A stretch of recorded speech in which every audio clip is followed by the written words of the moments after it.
Halo adik-adik, apa kabar? Ketemu lagi sama Karya, jangan bosan ya. Nah, sebelum Karya sharing, kita mau berdoa dulu yuk. Lipat tangannya, tutup matanya. Bapak yang baik, terima kasih. Hari ini kami mengucap syukur karena kami boleh kembali beribadah, kami boleh menikmati firman Tuhan. Tuhan berkati kami supaya kami boleh sungguh-sungguh belajar, mendengarkan dengan hati yang sukacita sehingga apa yang kami pelajari hari ini menolong kami makin hari kami hidup makin serupa dengan Kristus. Terima kasih Tuhan Yesus, kami menyerahkan hidup kami sepenuhnya ke dalam tangan Tuhan. Tuhan yang pimpin dari awal hingga pada akhirnya. Dalam nama Yesus Kristus kami berdoa dan mengucap syukur. Amin. Iya, adik-adik, hari ini Karya mau sharing sesuatu yang Karya juga baru tahu dan baru kepikiran loh. Ini gara-gara Karya ngobrol sama teman Karya. Jadi ceritanya begini. Waktu anaknya lagi nonton sama ibadah online tentang satu cerita Yakub dan Esau. Terus ada mamanya. Kalian tahu siapa nama mamanya? Iya, betul banget. Namanya Ibu Ribka. Nah, ceritanya itu adalah Ibu Ribka ngajarin ngajarin Yakub untuk bohongin Papa Ishak supaya bisa diberkati. Nah, tiba-tiba anaknya bilang begini, "Mah, kenapa sih mamahnya ngajarin anaknya yang salah? Kok anaknya diajarin berbohong? Kok gitu sih? Yang saya tahu mama itu selalu ngajarin anaknya yang baik." Wah, terus mamanya karena bingung, tunggu dulu ya, mama cari tahu dulu ya jawabannya. Terus dia ngobrol sama Karya. Nah, Karya bukan mau bahas soal mamanya, tapi Karya mau bahas temanya adalah dosa harus dihukum. Memang sih Ishak dibohongi oleh Yakub dan Ribka. Tapi tahukah kamu bahwa karena berbohong, apa yang terjadi dengan Yakub dan Ribka? Mereka dihukum walaupun berkat itu diberikan karena Tuhan sudah menjanjikan kepada Abraham, Ishak bahwa mereka akan menjadi orang yang diberkati melalui Yakub juga kan. Nah, jadi ketika janji itu sudah pasti diberikan, terus kita nggak sabar nunggunya, akhirnya kita melakukan hal yang curang. Seperti itu yang dilakukan oleh Yakub dan mamanya. Jadi karena tidak mau menunggu dengan sabar berkat itu diberikan, terus mamanya kesel karena berkatnya itu akan diberikan kepada Esau yang jelas-jelas Esau itu bikin sakit hati sama Mama Ribka gitu ya. Jadi karena nggak mau Papa Ishak memberkati Esau, akhirnya Mama Ribka mengajarkan Yakub untuk berbohong. Jadi adik-adik kalau misalnya baca di Kejadian 27 sampai 28 pasti tahu kisahnya.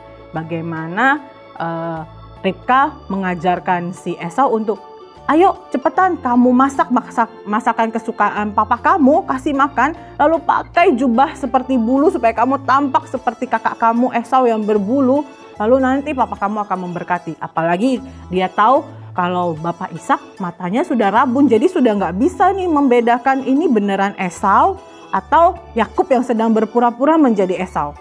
Nah, apa yang terjadi setelah diberkati lalu ketahuan sama Esau? Apa yang terjadi? Yakub harus menanggung hukuman akibat dari kebohongannya. Apa yang dia harus alami?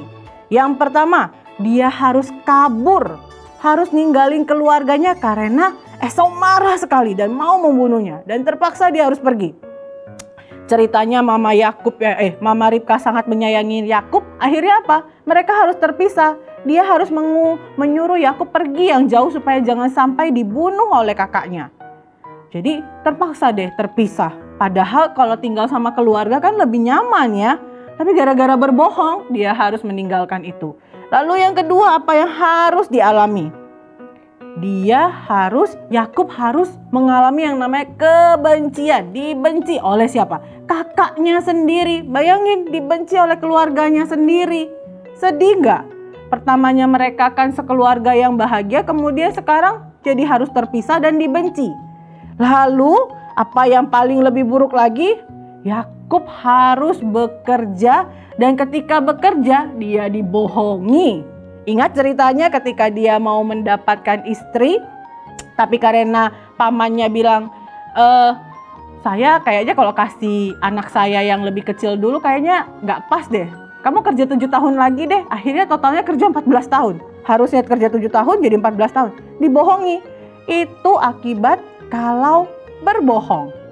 Jadi Tuhan tuh bukan mau menghukum Yakub karena Yakub tidak disukai, tapi karena setiap dosa harus dihukum. Nah, Tuhan itu nggak pernah bertentangan firman-Nya.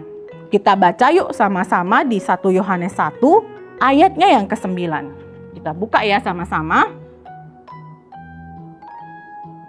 1 Yohanes 1. Ayatnya yang ke-9. Karya bacakan. Jika kita mengaku dosa kita, maka Ia adalah setia dan adil, sehingga Ia akan mengampuni segala dosa kita dan menyucikan kita dari segala kejahatan. Nah, Karya mau bahas yang depan-depan nih, kalimat yang pertamanya nih. Jika kita mengaku dosa kita, maka Ia adalah setia dan adil. Tuhan tuh bukan cuma setia, tapi Dia juga adil. Yang namanya adil berarti yang salah harus dihukum. Benar gak? Kalau adil tuh yang salah harus dihukum.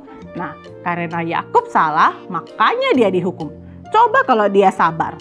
Coba kalau dia taat saja, tidak ikut-ikutan. Pasti dia tidak perlu harus mengalami kesusahan hidupnya. Dia tidak perlu harus terpisah dari mamanya, tidak harus terpisah dari papanya, tidak harus dibenci oleh kakaknya. Tapi karena nggak sabar, pengen cepet-cepet diberkati, akhirnya dia harus terpisah dan mengalami hal yang tidak menyenangkan. Dan bahkan sama, dibohongi oleh pamannya Laban. Jadi dari sini kita belajar apa? Dosa harus dihukum. Dan kalau kamu percaya sama Tuhan, kalau Tuhan itu nggak pernah bohong, Dia bilang Dia akan memberkati anaknya, Dia bilang Dia akan memberikan semua yang terbaik buat kita, Dia akan merancangkan damai sejahtera. Jangan gunakan akal-akalan dari kita sendiri. Jangan mengandalkan diri kita sendiri. Tunggu waktunya Tuhan. Sabar aja. Akan tiba waktunya. Kalau kita berjalan sesuai dengan rancangan Tuhan, kita tidak akan mengalami yang namanya hal-hal yang di luar dari planning Tuhan yang membuat kita tidak bahagia. Kita tidak akan mengalami hal-hal yang harusnya bisa kita nikmati, akhirnya Tuhan ambil.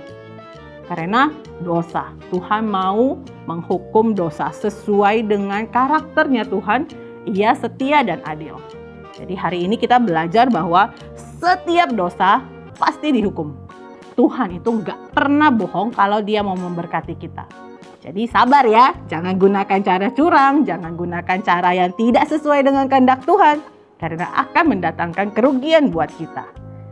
Jadi sampai di sini firman dari Karya percaya adik-adik di sini sudah boleh tahu sesuatu yang mungkin sebenarnya adik-adik tahu bahwa melakukan hal yang salah itu tidak baik. Tapi Karya ingatkan kembali, next kalau kamu punya rencana, kamu tanya Tuhan dulu ini sudah sesuai belum? Jangan gunakan akal-akalan kita. Kalau bertentangan dengan firman Tuhan, nanti akibatnya fatal. Karena Tuhan akan menghukum setiap dosa kita. Jadi bukan kitanya yang salah, tapi karena keinginan kita. Jadi kita harus buang keinginan-keinginan yang bertentangan dengan keinginan Tuhan. Jadi kita harus sesuai hidup dengan keinginan Tuhan. Oke? Hari ini Karya selesai. Karya percaya adik-adik bisa melakukannya. Kita mau tutup dalam doa supaya setiap firman ini benar-benar mengendap di hati kita dan kita lakukan dalam hidup kita. Lipat tangannya, tutup matanya. Tuhan Yesus, terima kasih hari ini kami kembali boleh diingatkan bahwa Tuhan itu setia dan adil. Dan kalau Tuhan adalah Tuhan yang adil, maka setiap kesalahan harus dihukum. Dan kami tidak mau Tuhan dihukum karena kesalahan kami, karena tidak mau berjalan sesuai dengan kehendak Tuhan. Ajar kami Tuhan, pegang kami Tuhan supaya kami tidak melakukan hal yang curang, tapi kami mau sungguh-sungguh berjalan sesuai dengan kehendak Tuhan. Bersabar menanti janji Tuhan, tidak menggunakan akal-akalan kami untuk mempercepat proses supaya kami segera diberkati, tapi kami tahu waktu Tuhan adalah waktu yang terbaik. Terima kasih Tuhan Yesus, kami berdoa dan mengucap syukur biarlah Tuhan yang menolong kami berjalan sesuai dengan firman-Mu. Dalam nama Yesus Kristus kami berdoa, amin. Ya adik-adik, hari ini selesai, sampai ketemu lagi minggu depan. Tuhan Yesus memberkati. Dadah!